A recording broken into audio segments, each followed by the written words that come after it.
राधे कृष्णा। कैसे हो आप सब? हम आशा करते हैं नारायण की कृपा से आप सब ठीक होंगे और स्वस्थ होंगे। आज हम आपके लिए लाए हैं मार्गशीर्ष माह के शुक्ल पक्ष की मोक्षदा एकादशी की व्रत कथा। कथा के अनुसार एक बार अर्जुन ने जिज्ञासा पूर्वक श्री कृष्ण भगवान से कहा, हे परम पूजनीय भगवान श्री कृष्ण, हे त्रिलोकीनाथ, आप सभी को सुख व मोक्ष देने वाले हैं। मैं आपको प्रणाम करता हूँ। हे प्रभु, आप कृपा करने वाले हैं, मेरी एक जिज्ञासा को शांत कीजिए। तब भगवान श्री कृष्ण ने कहा, हे अर्जुन, जो कुछ भी जानना चाहते हो निर्भय होकर कहो, मैं अवश्य ही तुम्हारी जिज्ञासा को शांत करूंगा। तब अर्जुन कहते हैं, हे प्रभु, आपने मुझे मार्गशीर्ष माह के कृष्ण पक्ष की एकादशी के विषय में बताया। उत्पन्ना एकादशी की कथा सुनकर मुझे बड़ी ही शांति प्राप्त हुई। अब आप मुझे मार्गशीर्ष माह के शुक्ल पक्ष की एकादशी के बारे में बताइए। इस एकादशी का क्या नाम है? इस दिन कौन से देवता की पूजा की जाती है और इसकी पूजन विधि क्या है? इसका व्रत करने से मनुष्य को क्या फल मिलता है? अर्जुन की जिज्ञासा सुन श्री कृष्ण बोले, हे अर्जुन, मार्गशीर्ष माह के शुक्ल पक्ष की एकादशी अनेक पापों को नष्ट करने वाली है। संसार में इसे मोक्षदा एकादशी के नाम से जाना जाता है। इस एकादशी के दिन श्री दामोदर भगवान का धूप, दीप, नैवेद्य आदि से भक्ति पूर्वक पूजन करना चाहिए।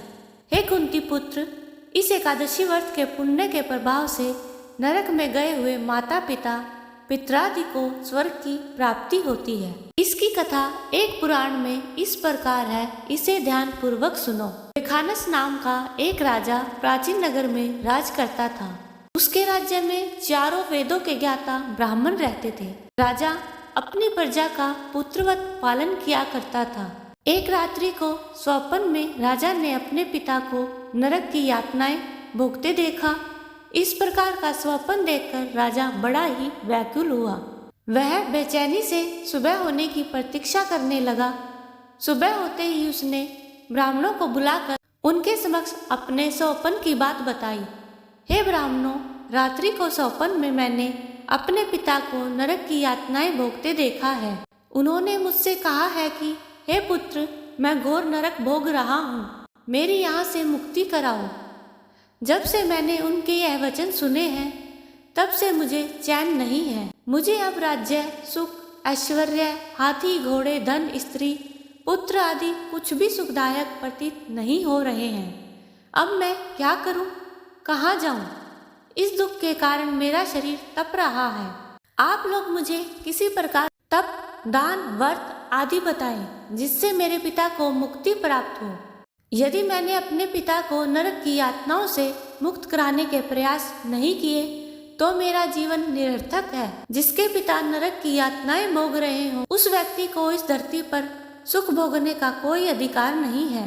हे ब्राह्मण देव, मुझे शीघ्र ही इसका कोई उपाय बताने की कृपा करें। राजा के आंतरिक दुख की पीड़ा को सुनकर ब्राह्मणों ने आपस में विचार विमर्श किया। फिर एकमत होकर बोले, हे राजन, वर्तमान, भूत और भविष्य के ज्ञाता पर्वत नाम के एक मुनि हैं। वे यहाँ से अधिक दूर नहीं हैं। आप अपनी यह व्यथा उनसे जाकर कहें, वे अवश्य ही इसका कोई सरल उपाय आपको बता देंगे। ब्राह्मणों की बात मान राजा मुनि के आश्रम पर गए। आश्रम में अनेक शांत चित्त योगी और मुनि तपस्या कर रहे थे। चारों वेदों के ज्ञाता पर्वत मुनि दूसरे ब्रह्मा के समान बैठे जान पड़ रहे थे। राजा ने उन्हें दंडवत प्रणाम किया तथा अपना परिचय दिया। पर्वत मुनि ने राजा से कुशल क्षेम पूछी। तब राजा ने बताया, हे मुनिवर, आपकी कृपा से मेरे राज्य में सब कुशल है, किंतु मेरे सामने अचानक ही एक ऐसी समस्या आ खड़ी हुई जिससे मेरा मन बड़ा ही बेचैन हो रहा है। फिर राजा ने मुनि को रात में देखे गए स्वप्न की पूरी बात बताई और फिर दुखी स्वर में कहा, हे महर्षि, अब आप कृपया करके मेरा मार्गदर्शन करें कि ऐसे में मुझे क्या करना चाहिए, कैसे मैं अपने पिता को नरक की यातना से मुक्ति दिलाऊं।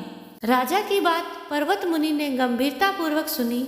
फिर नेत्र बंद कर भूत और भविष्य पर विचार करने लगे। कुछ देर गंभीरता पूर्वक चिंतन करने के बाद उन्होंने कहा, हे राजन, मैंने अपने योग बल के द्वारा तुम्हारे पिता के सभी कुकर्मों का ज्ञान प्राप्त कर लिया है। उन्होंने पूर्व जन्म में अपनी पत्नियों में भेदभाव किया था। अपनी बड़ी रानी के कहने में आकर उन्होंने अपनी दूसरी पत्नी को ऋतुदान मांगने पर भी नहीं दिया था। उसी पाप कर्म के फल से तुम्हारा पिता नरक में गया है। यह जानकर वे खानस ने याचना भरे स्वर में कहा, हे ऋषिवर, मेरे पिता के उद्धार का आप कोई उपाय बताने की कृपा करें।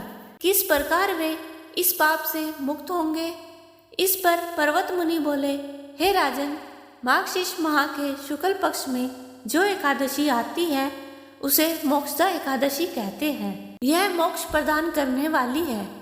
आप इस मोक्षदा एकादशी का व्रत करें और उस व्रत के पुण्य को संकल्प करके अपने पिता को अर्पित कर दें। एकादशी के पुण्य के प्रभाव से अवश्य ही आपके पिता की मुक्ति होगी। पर्वत मुनि के वचनों को सुनकर राजा अपने राज्य को लौट आया और परिवार सहित मोक्षदा एकादशी का विधि पूर्वक व्रत किया। इस व्रत के पुण्य के प्रभाव को राजा ने अपने पिता को अर्पित कर दिया। इस पुण्य के प्रभाव से राजा के पिता को सहज ही मुक्ति मिल गई। स्वर्ग को प्रस्थान करते हुए राजा के पिता ने कहा, हे पुत्र, तेरा कल्याण हो। इतना कहकर राजा के पिता ने स्वर्ग को प्रस्थान किया। हे पांडुपुत्र, जो मनुष्य मार्गशीर्ष माह के शुक्ल पक्ष की एकादशी का उपवास करते हैं उनके सभी पाप नष्ट हो जाते हैं और अंत में वे स्वर्गलोक को प्राप्त करते हैं। इस उपवास से उत्तम और मोक्ष प्रदान करने वाला कोई भी दूसरा व्रत नहीं है। इस कथा को सुनने व पढ़ने से अनंत फल प्राप्त होता है। यह उपवास मोक्ष प्रदान करने वाला चिंतामणि के समान है, जिससे उपवास करने वाले की सभी मनोकामनाएं पूर्ण होती हैं। हे अर्जुन, प्रत्येक मनुष्य की इच्छा होती है कि वह मोक्ष प्राप्त करे।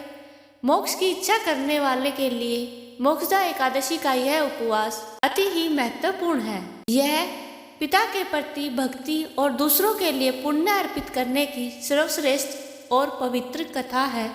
इस दिन हमें भगवान श्री विष्णु के निमित्त यह उपवास पूर्ण निष्ठा व श्रद्धा से करना चाहिए और हरे राम राम राम हरे हरे, हरे कृष्णा कृष्णा कृष्णा हरे हरे का जाप निरंतर करना चाहिए।